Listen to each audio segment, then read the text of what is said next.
உன் மகன் இறந்து விட்டார் என்று நினைக்கிறாயா? என் மகன் இறந்து விட்டார். இல்லை, உயிர் வர செய்கிறேன், பெற்றுக் கொள்வாய்.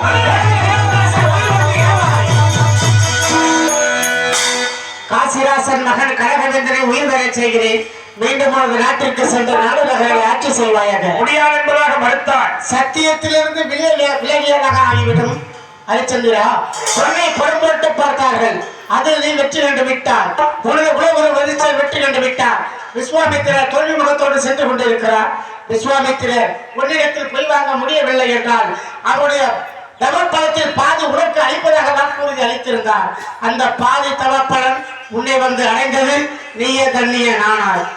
இதனால் வளர்தான் பூலோகத்திலே ஹரிச்சந்திரன் என்று பெயர் பெற்று விளங்கினாய்.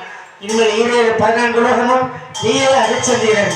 ஹரிச்சந்திரன் என்றால் சத்தியம், சத்தியம் என்றால் ஹரிச்சந்திரன்.